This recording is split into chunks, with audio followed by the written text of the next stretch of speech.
Shalom, selamat pagi jemaat terkasih, manapun Anda berada, selamat bergabung, selamat berjumpa kembali dalam ibadah online bersama GPKS Kelapa Gading pada hari ini. Saya percaya setiap kita telah menyiapkan diri kita untuk beribadah kepada Tuhan. Saya mengajak setiap jemaat untuk boleh bangkit berdiri di tempatnya masing-masing, dan mari kita mengambil waktu untuk saat teduh sejenak.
Saat teduh selesai. Pertolongan kita ialah dari Tuhan yang telah menjadikan langit dan bumi, dan yang telah memilih kita sebelum dunia dijadikan, supaya kita kudus dan tak bercacat di hadapannya.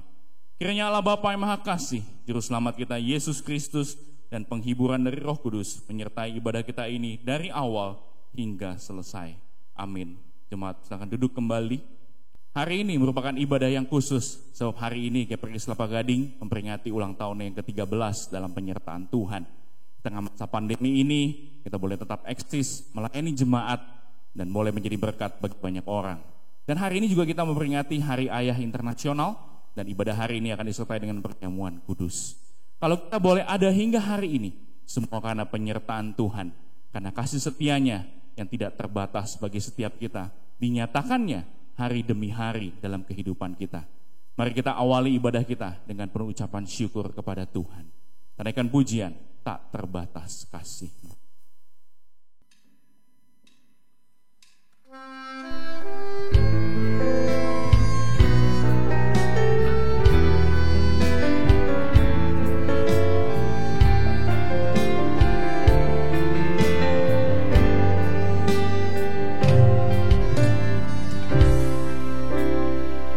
Semusim berlalu.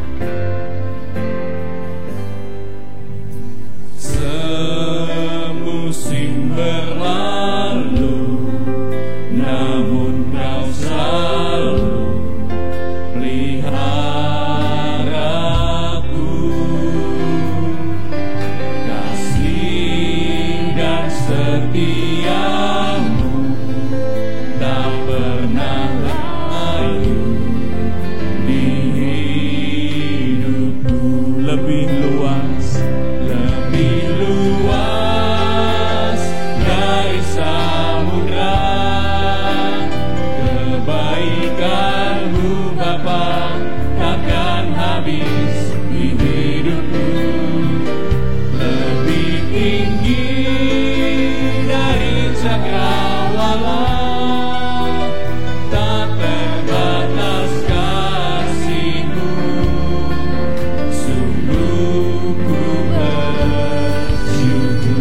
pujian ini menjadi iman kami di hadapan Tuhan. Tak terbatas kasih-Mu dan hanya ucapan syukur yang dapat kami naikkan, karena Engkau Allah yang senantiasa menyatakan kebaikan demi kebaikan Tuhan dalam hidup kami. Bahkan Engkau menebus kami, Engkau memilih kami menjadi anak kepunyaan-Mu, sehingga kami boleh datang beribadah kepada Tuhan pada hari ini. Engkau menyucikan, menguduskan setiap kami, sehingga kami boleh layak untuk menghampiri tahta-Mu yang kudus, memuji Tuhan, menyembah Tuhan. Dan terlebih hari ini kami boleh menerima sakramen perjamuan kudus yang mengingatkan bahwa Allah senantiasa hadir dalam hidup kami, menyertai kami, sehingga kami tidak akan goyah menjalani kehidupan kami. Boleh terus beriman kepada Tuhan, setia mengiring Tuhan sampai akhir hidup kami. Terima kasih ya Bapa untuk penyertaan-Mu, khususnya buat gereja kami yang berulang tahun pada hari ini. Kami rayakan meskipun di tengah pandemi. Kami percaya Tuhan yang beranugerah atas jemaat-Mu dimanapun berada, mengikuti ibadah ini, mereka dijamah oleh Tuhan, menerima anugerah Tuhan, sehingga tidak ada satupun yang luput dari lawatan Tuhan. Terima kasih ya Bapa, kami menyerahkan ibadah kami dari awal, pertengahan, hingga selesainya dalam nama Tuhan Yesus Kristus, Tuhan dan Juru Selamat kami yang hidup. Haleluya. Amin. Firman Tuhan dalam Mazmur 28 sampai 8 berkata demikian.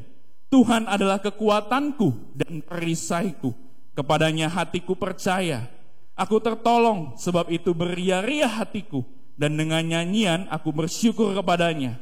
Tuhan adalah kekuatan umatnya dan benteng keselamatan bagi orang yang diurapinya. Bersyukurlah kepada Tuhan, sebab Ia baik, bahwasanya untuk selama-lamanya kasih setianya. Musim demi musim boleh berlalu dalam hidup kita, namun kasih setia Tuhan tidak pernah undur daripada kita. Dia senantiasa menyertai kita. Sekalipun kondisi pandemi ini berusaha menggoyahkan iman kita, mungkin di antara kita ada yang gentar menghadapi pencobaan dan tantangan, tapi biarlah hati kita tetap percaya kepada Tuhan. Hatiku percaya. Naikkan pujian ini dengan penuh sukacita.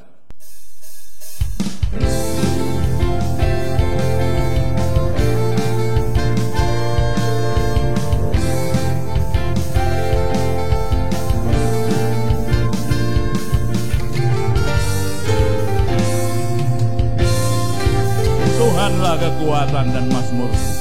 Tuhanlah kekuatan dan mazmurku. Dia gunung batu dan keselamatanku.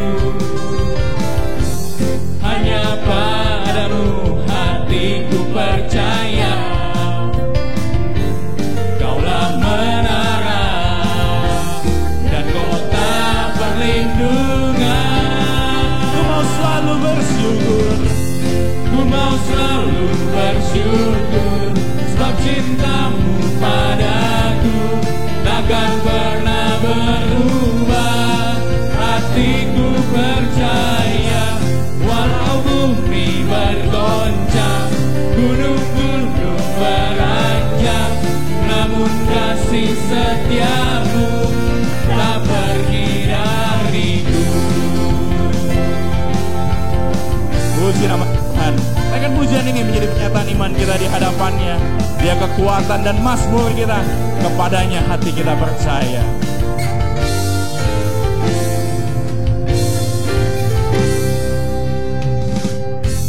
Tuhanlah kekuatan dan mazmurku. Dia gunung batu, Dia gunung batu dan keselamatanku. Hanya padamu hatiku percaya. Kaulah menara dan kota perlindungan. ku mau selalu bersyukur. Ku mau selalu bersyukur, sebab cintamu padaku takkan pernah berubah. Hatiku percaya, walau bumi bergoncang, gunung-gunung beranjak, namun kasih setiamu tak pergi dariku. Ku mau selalu bersyukur, sebab sebab cintamu padaku takkan pernah berubah. Hati kami percaya kepadamu ya Tuhan. Bersyukur atas kasih setiamu dalam hidup kami. Bergoncang, gunung-gunung beranjak, namun kasih setiamu tak pergi dariku. Ku mau selalu bersyukur, ku mau selalu bersyukur, sebab cintamu padaku takkan pernah berubah. Hatiku percaya, walau bumi bergoncang, gunung-gunung beranjak, namun kasih setiamu tak pergi dariku. Kasih setiamu tak pergi dariku. Kasih setiamu tak pergi dariku.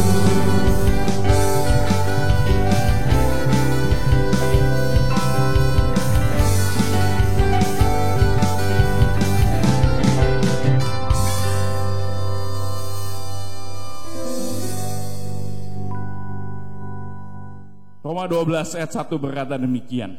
Karena itu saudara-saudara, demi kemurahan Allah aku menasihatkan kamu supaya kamu mempersembahkan tubuhmu sebagai persembahan yang hidup, yang kudus dan yang berkenan kepada Allah. Itu adalah ibadahmu yang sejati. Tema bulanan pada bulan ini dan juga sekaligus menjadi tema di HUT gereja kita yang ke-13 adalah ibadah yang sejati. Sebuah tema yang dipilih untuk mengajak semua jemaat sekalipun beribadah secara online dari manapun, bukan mungkin dari tempat mereka kosnya dan sebagainya, bukan cuma di Jakarta tapi sampai ke daerah-daerah, hendaklah kita tetap beribadah dengan benar kepada Tuhan. Dan terlebih di HUT yang ke-13 ini kita percaya lewat ibadah online kita tetap dapat bertumbuh dalam iman dan pengenalan yang benar akan Tuhan yang terus menyertai kita di masa-masa yang sulit ini. Dalam ibadah kita mensyukuri kasih setia Tuhan dalam hidup kita yang telah menebus kita, sehingga kita boleh menyembah Dia, mempercayai Tuhan dengan sepenuhnya, mengikuti panggilannya, setia sampai akhir hidup kita, sampai akhir hidupku.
ibadah yang sejati, kita mempercayai Tuhan sepenuhnya. Tidak ada yang mustahil dalam kasih dan kuasa Tuhan. Karya Tuhan atas hidup kita masing-masing telah menjadi bukti nyata atas kasih-Nya. Dan mari kita ikuti panggilan Tuhan atas hidup kita, setia kepadanya sampai akhir hidup kita. Saya ajak setiap jemaat bangkit berdiri di tempat masing-masing, menaikkan pujian ini. Ini aku percaya, tiada yang mustahil bagiku. Kuasa-Mu kuatkanku, dasarku berharap. Ini aku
Bapa, kami datang kepadamu pada hari ini. Kami bersyukur kalau Tuhan masih memimpin kami sejauh ini, menjalani hari-hari kami dengan penuh pimpinan, kekuatan dan kuasa yang dari Tuhan.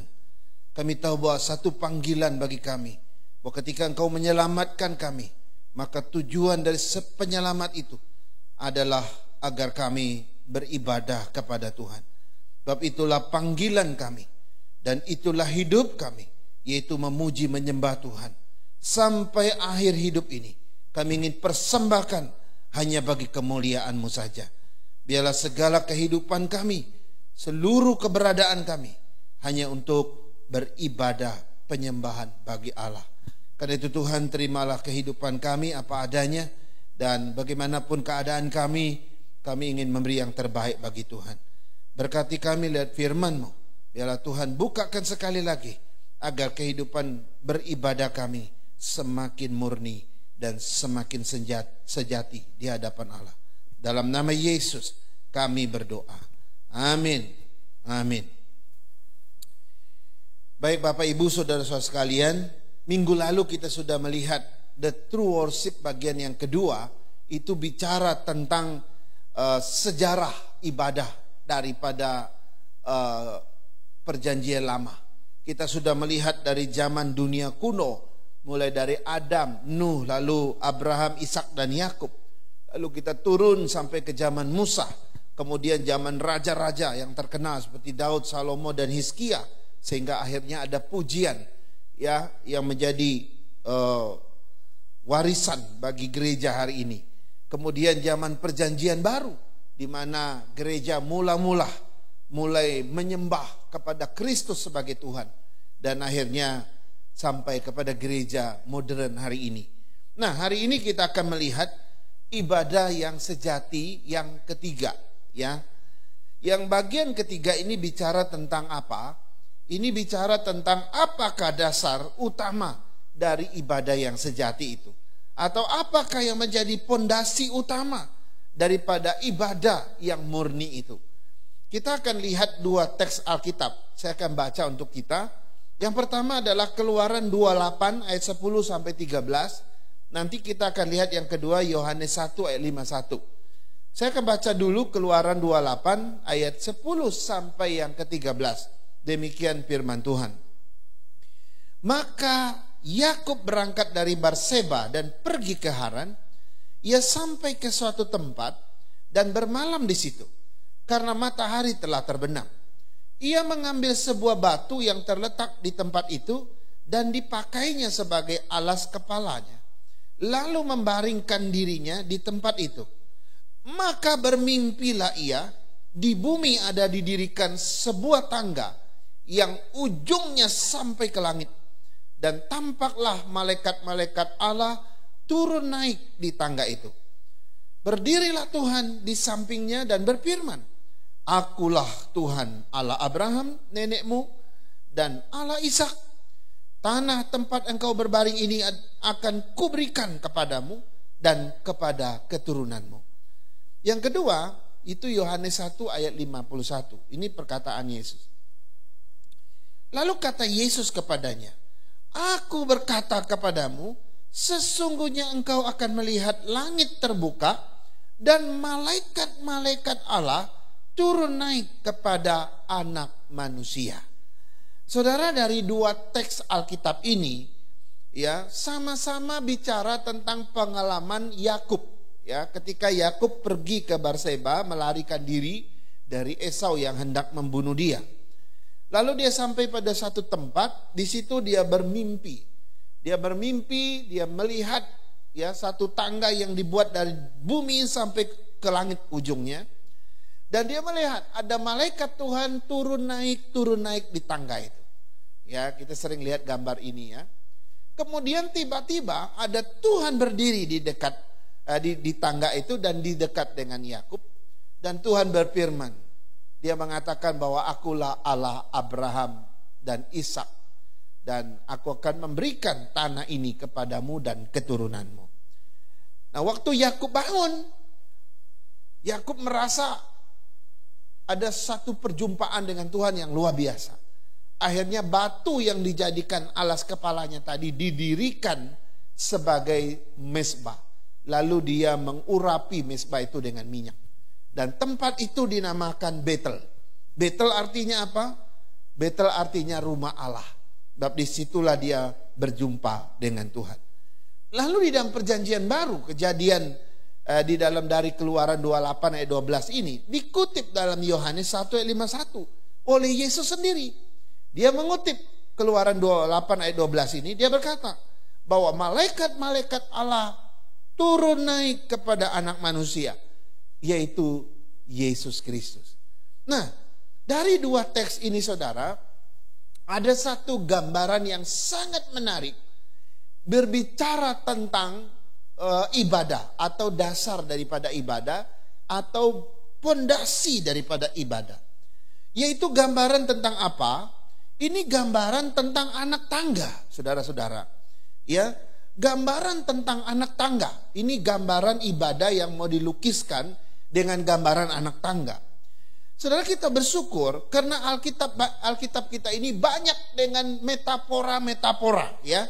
Dan metafora-metafora itu dipakai oleh penulis Alkitab untuk menjelaskan kebenaran yang mau disampaikan. Dan Alkitab kita termasuk kitab suci yang sangat kaya dengan metafora-metafora, sehingga pembacanya bisa mengerti kebenaran.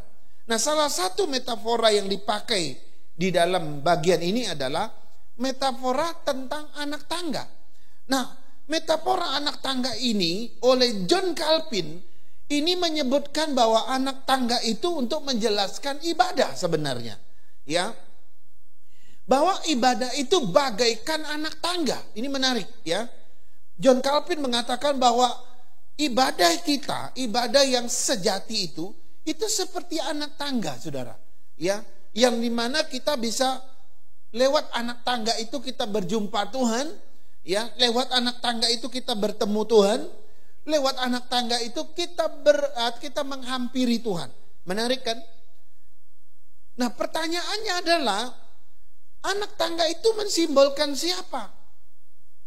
Anak tangga ini mensimbolkan siapa? Ini metafora untuk siapa? John Calvin dalam bukunya mengatakan bahwa anak tangga yang menggambarkan tentang ibadah kepada Tuhan itu adalah Yesus Kristus sendiri. Ya. Anak tangga itu adalah Yesus sendiri. Itu sebabnya Yesus berkata di dalam Yohanes 1 ayat 51 tadi, ya, langit akan terbuka, kamu akan lihat langit terbuka, malaikat-malaikat Allah turun naik di atas tangga itu kepada anak manusia. Siapa anak manusia di sini? Anak manusia ini A-nya besar ya, dan M-nya besar. Maka anak manusia yang A-nya besar, M-nya besar, itu menunjuk kepada pribadi Yesus sendiri. Jadi yang dimaksud sebagai ibadah sebagai anak tangga mencapai Tuhan adalah Yesus sendiri. Dialah anak tangga. Yesuslah satu-satunya yang bisa membawa kita ke atas untuk menghampiri Tuhan. Yesuslah satu-satunya yang bisa membawa kita naik untuk bertemu Tuhan dan berjumpa Tuhan. Ini menarik. Ya. Jadi ini menarik kenapa? Karena yang merupakan anak tangga yang membuat kita bisa menghampiri Tuhan, naik ke atas bisa berjumpa Tuhan, naik ke atas bisa beribadah dan menyembah Tuhan, itu ada di dalam diri Yesus sendiri. Kenapa? Karena Yesus sendiri pernah berkata, akulah jalan, kebenaran dan hidup. Tidak ada seorang pun bisa sampai kepada Bapa kalau tidak melalui aku, kata Tuhan Yesus. Jadi begitu pun dengan prinsip ibadah. Waktu kita beribadah kepada Tuhan, ya, maka pada waktu saya ibadah, maka ibadah itu seperti tangga yang naik ke surga. Tapi siapakah tangga itu? Itu adalah Yesus. Dialah yang membawa kita naik supaya kita bisa menghampiri Tuhan, supaya kita bisa berjumpa Tuhan, dan supaya kita bisa bertemu dengan Tuhan. Menarik ya? Yesus adalah tangga itu. Jadi di sini kita melihat bagaimana Yesus satu-satunya menjadi dasar utama ibadah kita. Dia satu-satunya menjadi pondasi utama ibadah yang sejati. Menarik ya? Tanpa Yesus, saudara, ibadah kita akan sia-sia. Tanpa Yesus, ibadah kita nggak bernilai apa-apa. Tanpa Yesus, kita tidak mungkin sampai ke surga bertemu Tuhan. Nggak mungkin. Tanpa Yesus, kita nggak mungkin, ibadah kita nggak mungkin memperkenankan hati Tuhan. Atau dengan kata lain, tanpa Kristus, kita nggak mungkin naik ke atas berjumpa Tuhan atau bertemu dengan Tuhan dalam relasi ibadah. Tanpa Yesus, engkau nggak mungkin beribadah dengan menghampiri Tuhan. Sebab Yesuslah anak tangga itu yang membawa kita bisa bertemu dengan Tuhan. Itu sebabnya Yesus berkata, di luar aku, kamu tidak bisa berbuat apa-apa. Artinya apa? Seindah apapun ibadah saya, sehebat apapun cara saya menyembah, kalau itu di luar Kristus, maka ibadahmu tidak akan pernah sampai pada Tuhan. Tidak akan pernah. Semegah apapun ibadahmu, sehebat apapun itu, tanpa Yesus yang adalah anak tangga, yang bisa mempertemukan engkau dengan Tuhan, tanpa Yesus, maka ibadah kita nggak mungkin. Nah, karena itu Bapak Ibu, yang menjadi perenungan bagi kita begini, ya, kalau kita mau jujur gitu ya, waktu kita ibadah, sebenarnya kita fokus kepada siapa? Ini pertanyaan yang mengoreksi hati kita. Ya, waktu engkau ibadah, waktu saya ibadah, sebenarnya saya fokus kepada siapa? Kita ini fokus kepada siapa? Seringkali ketika kita ibadah, kita fokus bukan kepada Kristus loh. Kita fokus kepada siapa? Kita fokusnya mungkin kepada WL-nya, kepada singernya. Kita lihat singernya memimpin, oh hebat ya, hebat gitu ya. Kau sudah nggak fokus lebih kepada Kristus, gagal ibadah ini. Atau kau mungkin fokus kepada musiknya. Kau memperhatikan musiknya yang begitu bagus, begitu indah. Wah, kamu menikmati musiknya, itu nggak salah. Tapi kalau itu mengalihkan kamu dari Kristus yang menjadi dasar ibadah, maka ibadah ini sia-sia. Atau kepada apa? Kepada soundnya, karena ini lagi ibadah online. Seringkali kita mendengar soundnya, ya. Kalau kurang bagus gitu ya, kita langsung ada rasa nggak enak di hati. Seringkali banyak hal yang membuat kita concern kepada sesuatu yang bukan yang utama. Ini harus merombak konsep kita tentang ibadah. Ingat, ibadah itu dasar utamanya adalah Kristus. Dialah pondasi utama. Maka dia mesti jadi fokus utama. Makanya kenapa mimbar mesti di depan. Mimbar mesti terlihat oleh semua orang. Karena kehadiran mimbar dengan firman Tuhan, pemberitaan firman Tuhan, itu mensimbolkan Kristus. Jadi kalau kamu ibadah, lihat pelayannya salah dikit langsung kamu udah protes. Lihat musiknya mungkin sedikit keliru gitu, langsung kita sudah berhenti gitu ya. Jangan sampai demikian Bapak Ibu. Saya mau kasih tahu begini. Ibadah yang sejati tidak tergantung pada pelayannya. Ibadah yang sejati tidak tergantung pada musiknya. Sekalipun musiknya begitu hebat. Ibadah yang sejati tidak termasuk pada gambarnya yang cerah yang begitu bagus. Mungkin penata layan kita nyanyi nggak bagus-bagus amat karena bukan penyanyi misalnya. Mungkin musik kita kedengarannya sedikit-sedikit salah. Mungkin sound system kita kadang-kadang kekecilan. Mungkin tampilan ibadah kita kelihatannya buram. Kalau engkau tetap fokus kepada pribadi Kristus sebagai anak tangga yang membawa engkau berjumpa Tuhan, itulah ibadah yang sejati. Saya tidak bermaksud, kalau begitu musik gak penting, enggak. Ya, penata layan gak perlu latihan, enggak, bukan itu maksudnya. Tetap kita punya prinsip memberi yang terbaik.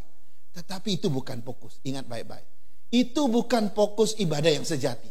Ibadah yang sejati tidak bergantung pada itu, tetapi bergantung kepada Kristus yang adalah anak tangga yang membawa engkau berjumpa Tuhan secara rohani.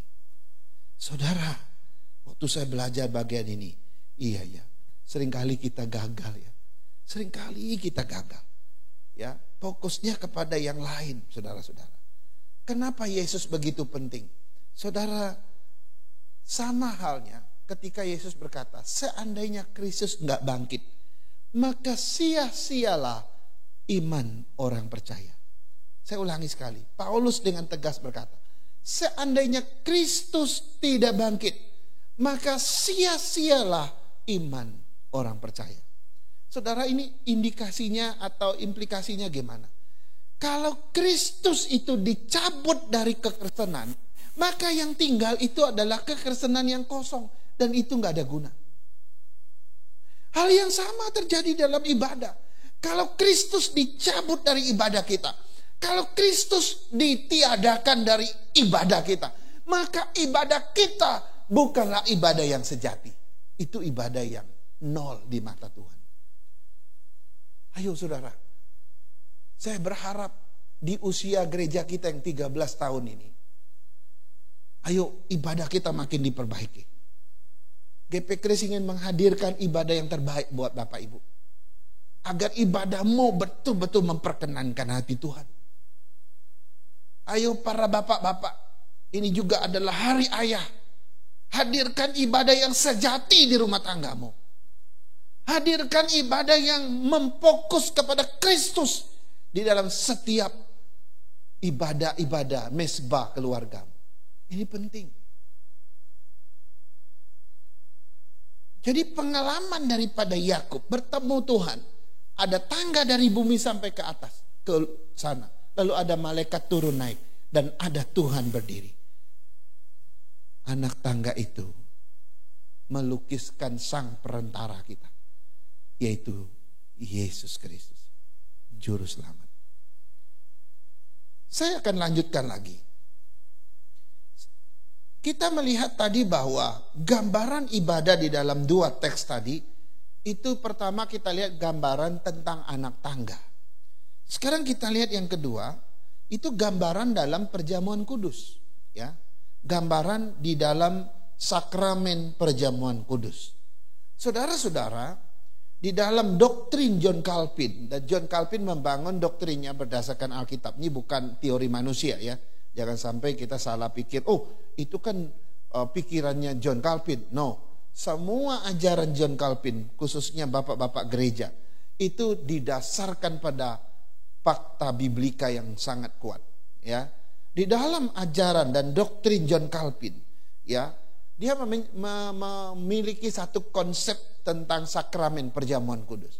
Bahwa di dalam perjamuan kudus, menurut John Calvin, itu ada yang disebut dengan mystical elevation, ya. Mystical elevation. Mystical elevation itu apa? Artinya begini. ketika kita mengadakan sakramen perjamuan kudus, maka kita percaya roh kita diangkat ke surga, lalu dipersekutukan dengan Tuhan. Itu artinya. Atau secara rohani, roh kita diangkat ke tempat yang lebih tinggi, ya, lalu dipersekutukan dengan Tuhan. Itu ketika melakukan perjamuan kudus. Jadi ada pengertian dan makna ini di balik perjamuan kudus. Itu sebabnya mengapa perjamuan kudus itu sangat-sangat sakral. Dan kita nggak boleh main-main melakukan perjamuan kudus. Kita nggak boleh asal melakukannya. Kenapa? Karena ketika kita melakukan perjamuan kudus, maka rohmu akan diangkat ke tempat yang tinggi, yaitu ke surga, dan itu dipersekutukan dengan Tuhan yang adalah roh juga. Ini menarik, saudara. Karena itu nggak boleh sembarang melakukan perjamuan kudus. Kalau saya melakukan perjamuan kudus, lalu saya mengabaikan pengertian ini bahwa rohku diangkat dipersekutukan dengan Tuhan, maka mohon maaf, kita hanya melakukan perjamuan kudus secara fisik saja, tapi roh kita tidak naik ke surga, tidak dibawa dipersekutukan dengan Tuhan. Atau kita hanya secara natural saja, ya makan roti, minum cawan, selesai. Dengar doa, selesai. Tapi kita tidak punya iman bahwa ketika kita makan dan minum, maka roh kita diangkat oleh Yesus, ya, sebagai anak tangga yang mempertemukan kita tadi, sampai dipersekutukan dengan Tuhan. Nah, kenapa Yesus? Kenapa melalui Yesus? Karena dialah, ya, yang mati bagi kita dan yang mendamaikan kita dengan Tuhan. Ini kan ajarannya. Jadi waktu kita mendengar Yesuslah jalan dan kebenaran dan hidup, tidak seorang pun sampai kepada Bapa kalau tidak melalui aku. Maka setiap kali kita melakukan perjamuan kudus dan kita nggak percaya Yesus di dalam perjamuan kudus itu, maka perjamuan kudus yang kau lakukan cuma terjadi secara fisik saja, secara rohani enggak, atau terjadi secara naturalis saja, secara iman tidak terjadi.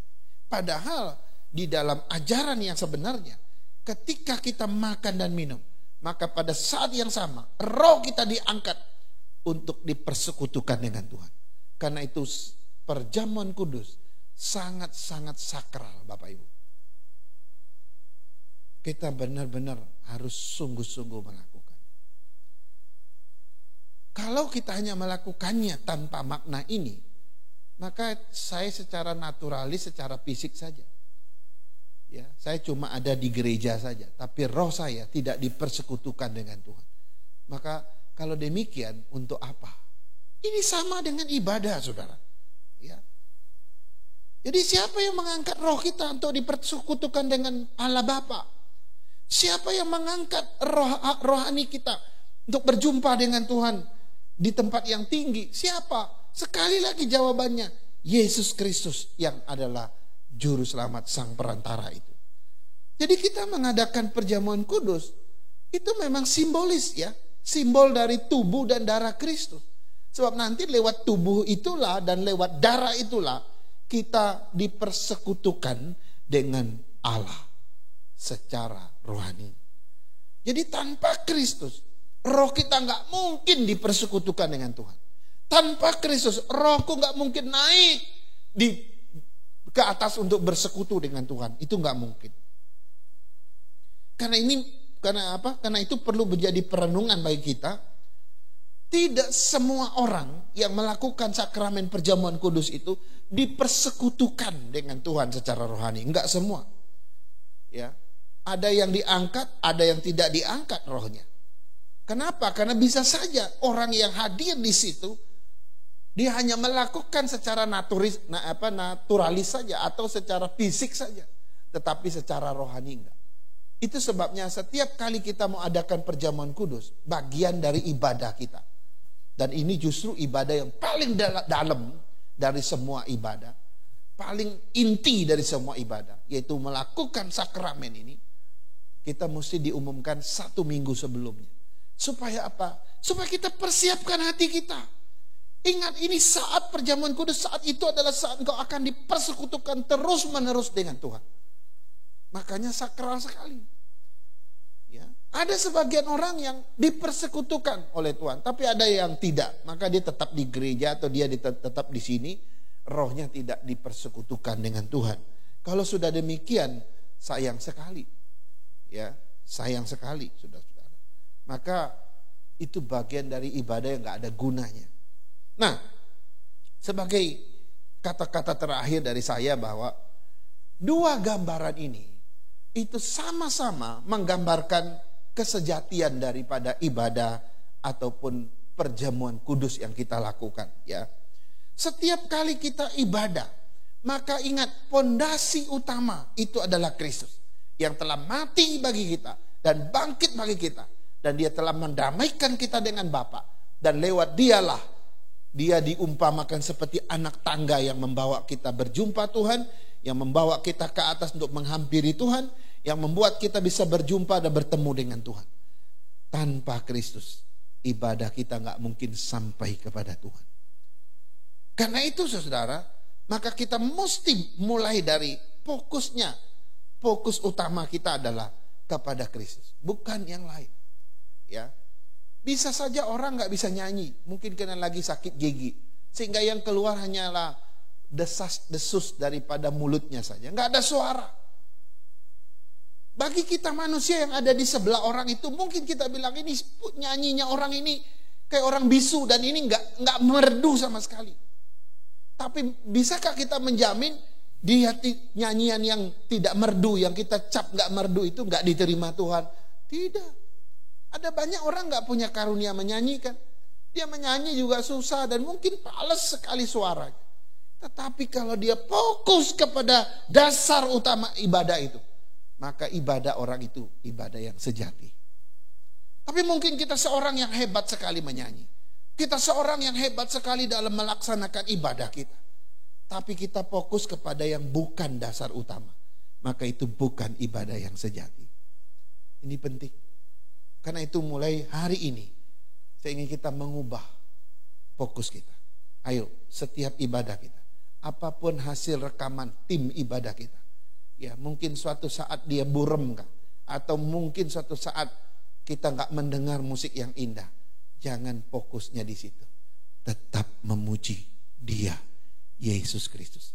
Dialah anak tangga yang membawa ibadahmu sampai ke surga, memperkenankan hati Tuhan. Mari kita berdoa. Tuhan, terima kasih. Kami bersyukur dengan firman ini. Kami ingin diubahkan oleh Tuhan. Ibadah kami selama ini kami nggak tahu seperti apa. Tapi Engkau tahu seperti apa kami. Mungkin kami datang mendekat dengan mulut kami, ya, dengan suara kami, dengan fisik kami. Tetapi roh dan jiwa kami atau hati kami menjauh dari Tuhan. Oh Tuhan, ampuni kami. Atau selama ini kami fokusnya berbeda. Bukan kepada Kristus, sang pondasi utama daripada ibadah sejati. Dialah anak tangga yang membuat kami berjumpa Tuhan, menghampiri Tuhan dengan benar. Karena itu Tuhan, kami mau mulai dari diri kami. Kami mau mulai dari rumah tangga kami. Dan kami juga mau mulai dari gereja kami di tempat ini. Bahwa kami hanya mandang wajah Kristus saja. Dialah dasar utama ibadah yang sejati, bukan yang lain. Terima kasih atas firman-Mu. Tumbuhkan iman kami terus menerus. Ubahkan hidup kami untuk melakukannya. Dalam nama Yesus kami berdoa. Haleluya. Amin. Amin.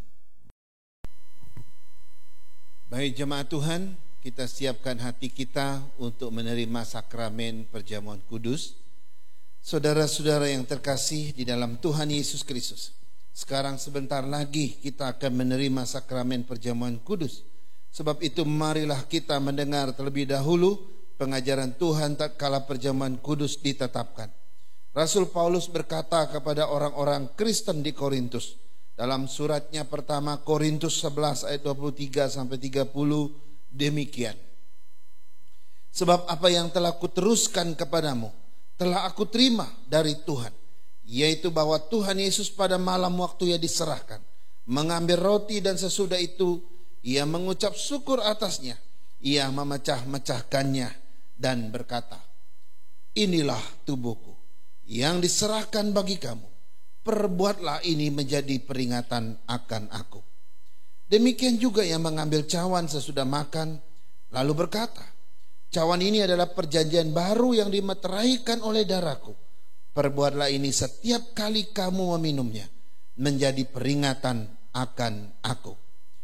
Sebab setiap kali kamu makan roti ini dan minum cawan ini, kamu memberitakan kematian Tuhan sampai ia datang.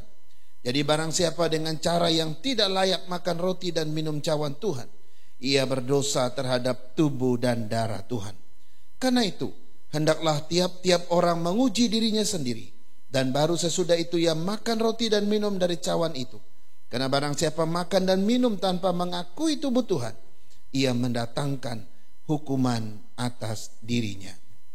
Saudara-saudara yang dikasihi Tuhan, ini kesempatan untuk kita berbenah di hadapan Tuhan. Saat ini kita harus mengoreksi diri kita, melihat jauh ke dalam hati kita. Seperti apa kita di hadapan Tuhan sebelum kita semeja dengan Tuhan. Karena itu ada 3 pertanyaan yang harus kita renungkan. Yang pertama, apakah benar-benar kita sudah bercerai dari dosa, menyesal karena telah berbuat dosa, dan percaya bahwa hanya darah Kristus saja yang dapat menyucikan dan membebaskan kita dari hukuman dosa?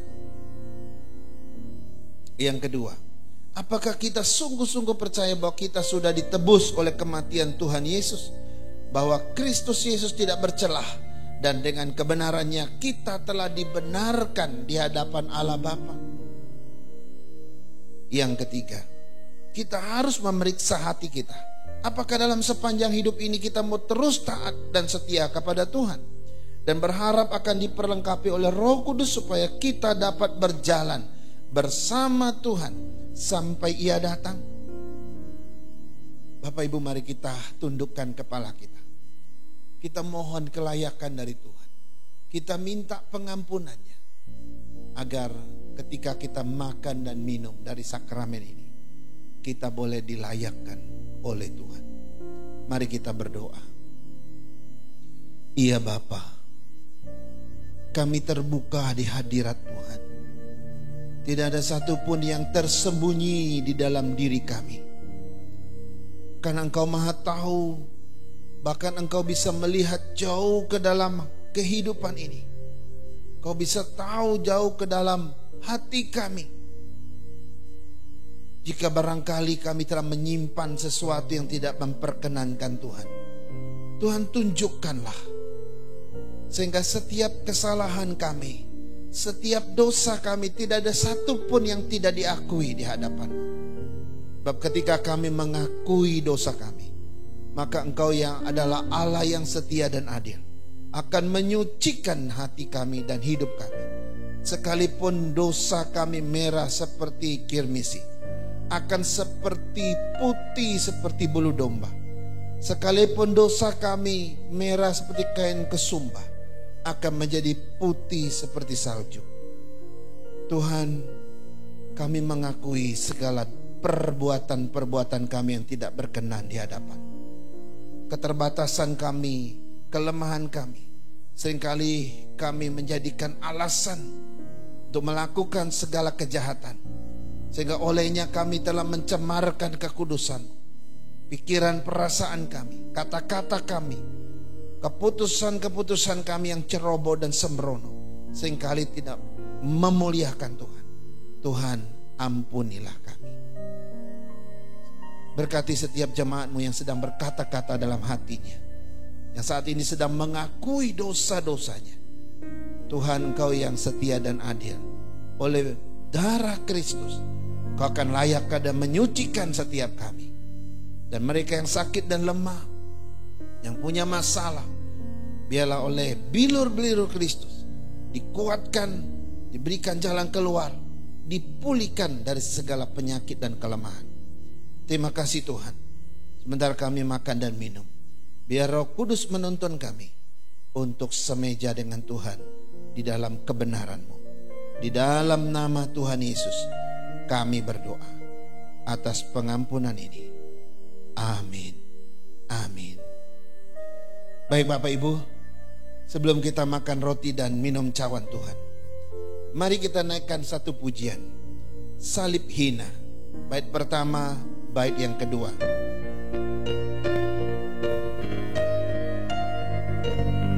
Biarlah pujian ini boleh mengantarkan kita, mempersiapkan hati kita.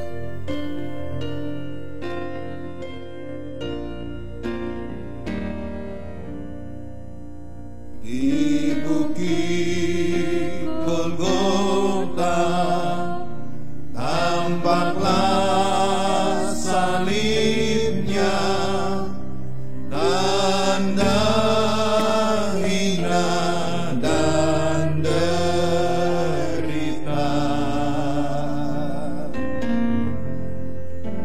Yesus anak Allah, besarlah kasih-Nya, rela mati bagi manusia.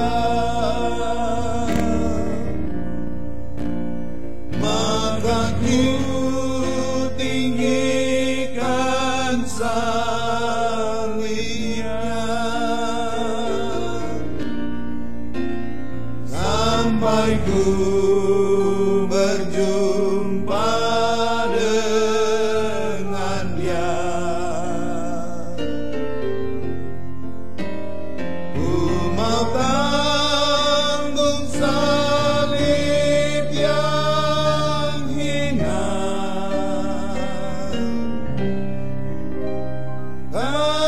ganti mahkota mulia. Dua. Pada salib itu tergantung Tuhanku, curahkan darah yang kudus. Pada salib itu tumbuhan harapku yang menghapus semua dosaku. Maka ku tinggikan salib-Nya, sampai ku berjumpa dengan Dia. Ku mau tanggung salib yang hina,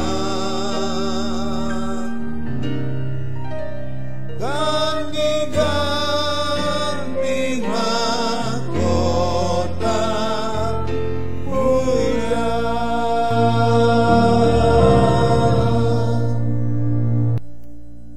Sambil musik dinaikkan dengan lembut, mari kita angkat roti di tangan kanan kita.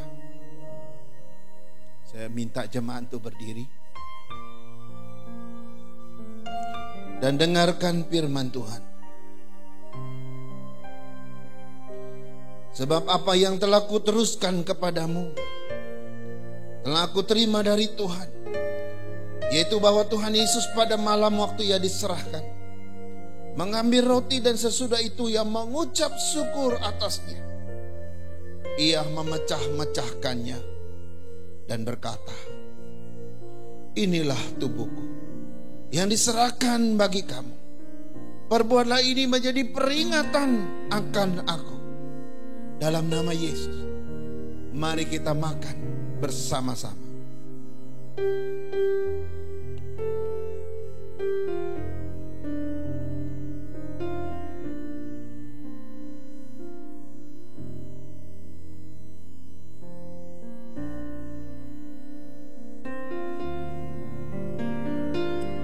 Kita angkat cawan di tangan kanan kita dan dengarkan firman Tuhan. Demikian juga ia mengambil cawan sesudah makan, lalu berkata, cawan ini adalah perjanjian baru yang dimeteraikan oleh darahku. Perbuatlah ini setiap kali kamu meminumnya, menjadi peringatan akan aku. Dalam nama Yesus, mari kita minum bersama-sama.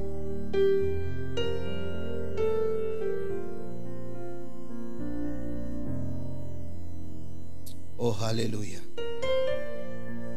Haleluya. Hati kami bersyukur Tuhan. Hati kami berterima kasih.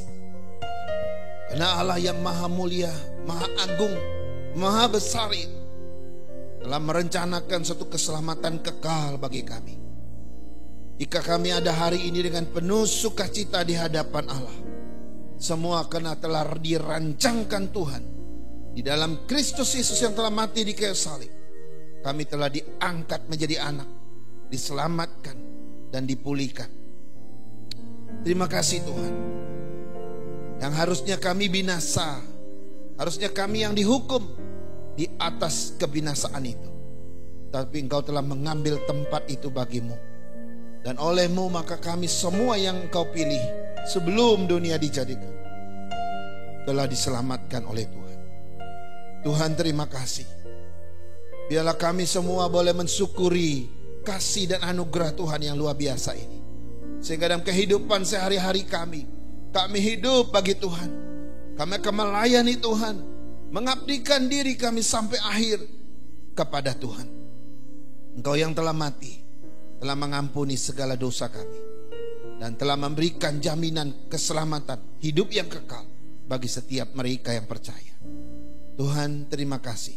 Berkati setiap jemaat-Mu yang telah ambil bagian di dalam perjamuan kudus ini. Kami tahu bahwa ketika kami makan dan minum, kami dipersekutukan secara rohani dengan Tuhan di sorga. Roh kami dipersekutukan juga dengan tubuh Kristus dan darah Kristus. Sehingga dengan demikian kami memberitakan kematian Tuhan sampai Ia datang. Dalam nama Yesus kami berdoa. Amin. Amin. Baik jemaat Tuhan, silakan duduk kembali dan saksikan tayangan-tayangan berikut ini.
Salam sejahtera bagi seluruh rekan-rekan hamba Tuhan, majelis dan jemaat GP Kris Kelapa Gading. Saya mewakili Majelis Klasis Cata mengucapkan selamat merayakan hari ulang tahun yang ke-13 Jemaat GP Kris Kelapa Gading. Kiranya Tuhan yang tetap memelihara, menolong terlebih di masa-masa pandemi ini, kita tetap berjuang, semangat dan terus berkobar-kobar melayani Tuhan. Amin. Shalom, salam sejahtera buat keluarga besar GP Kris Kelapa Gading. Senang sekali bisa berjumpa dengan saudara-saudaraku sekalian lewat sarana ini. Saudara-saudara, atas nama pimpinan GP Kris, saya menyampaikan selamat ulang tahun buat GP Kris Kelapa Gading. Ulang tahun ke-13 pada hari ini, Minggu 20 Juni tahun 2021. Saudara-saudara, ulang tahun ke-13 ini sama persis dengan ulang tahun ke-12 pada tahun yang lalu. Masih dalam suasana pandemi melanda bangsa kita. Tidak bisa kita pungkiri, kondisi pandemi tentu telah merubah banyak hal, termasuk pelayanan di tengah-tengah gereja kita. Namun saudara-saudara, sebagai anggota jemaat, sebagai gereja yang lahir dari CFMU, yang terkenal dengan semangat yang berkobar-kobar, yang terkenal dengan kesediaan rela menderita, yang terkenal dengan hati yang ingin membuka ladang baru, kiranya itu akan terus kita hidupi sekalipun dalam kondisi seperti sekarang ini. Karena itu saudara-saudaraku sekalian, keluarga besar GP Kris Kelapa Gading, mari tetap dekatkan diri kita kepada Tuhan. Jangan terlena. Jangan engkau biarkan kondisi saat ini mematikan rohani kita. Sebaliknya, mari kita tancapkan tekad kita. Tekad untuk menghidupi semangat CFMU sekalipun di tengah-tengah kondisi seperti saat ini. Saya percaya tidak ada yang mustahil tatkala kita punya hati memberitakan Injil, memberi kesaksian kepada orang lain. Saya percaya masih ada jalan bagi Tuhan yang Tuhan sediakan bagi setiap kita. Oleh karena itu sekali lagi dalam kesempatan ini saya ucapkan selamat ulang tahun. Dan bukan itu saja, mari tetap semangat, jaga semangat kita, terus majukan GP Kris Kelapa Gading khususnya dan GP Kris di Indonesia pada umumnya. Kiranya Tuhan Yesus, Kepala Gereja, memberkati saudara-saudaraku sekalian GP Kris Kelapa Gading dari sekarang sampai selama-lamanya. Amin.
Bapak Ibu Saudara-saudara sekalian, kita sudah menyaksikan tayangan Hari Ayah dan kita juga melihat bagaimana gereja kita sudah boleh berulang tahun yang ke-13.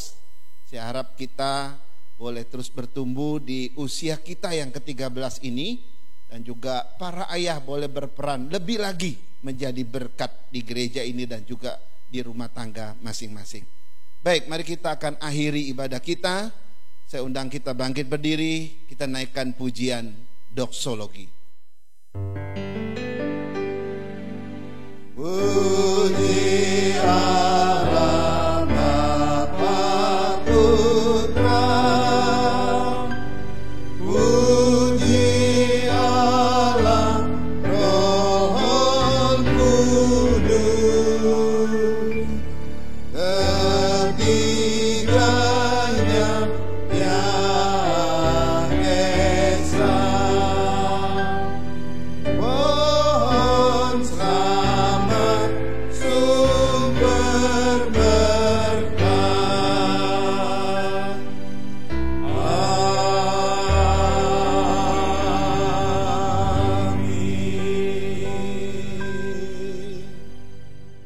Jemaat Tuhan yang Tuhan Yesus kasih, marilah kita kembali ke tempat kita masing-masing. Kita pulang sebagai orang-orang yang ditransformasi di dalam ibadah yang sejati. Biarlah ibadah kita yang kita persembahkan hanya untuk kemuliaan Bapa di surga. Terimalah berkat Tuhan. Kiranya kasih dari Allah Bapa kita, anugerah dari Tuhan kita Yesus Kristus, penghiburan, penyertaan dan pimpinan dari Allah Roh Kudus, kiranya memimpin dan menyertai saudara-saudara sekalian hari ini, besok dan seterusnya sampai hari Maranatha. Tuhan Yesus datang menjemput kita saleh-salehnya. Amin. Amin. Amin.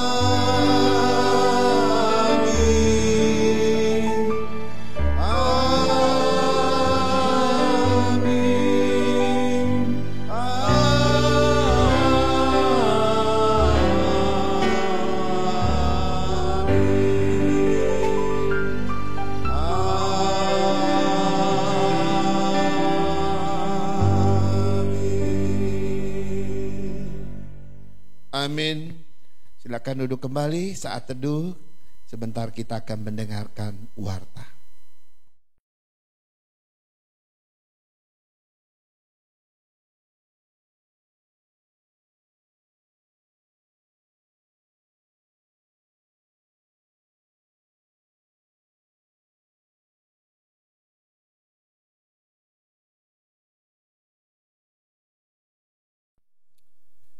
Shalom Bapak Ibu, saudara-saudara sekalian, selamat hari Minggu, selamat beribadah kepada Tuhan.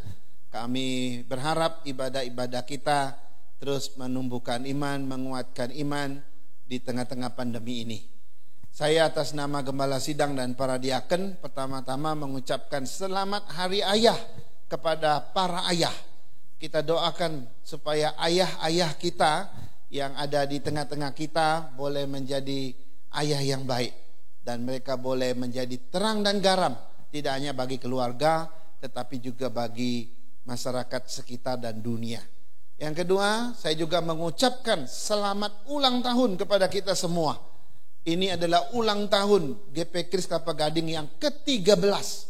Tadi Ketua Sinode sudah menyampaikan, Ketua Klasis juga sudah menyampaikan, dan semua ini ya kiranya memberi semangat untuk kita dan sukacita bagi kita untuk tetap bisa makin maju. Usia 13 itu adalah usia remaja. Jadi kita perlu bertumbuh terus menjadi dewasa. Saya harap di usia 13 ini ya iman kita juga semakin lebih baik.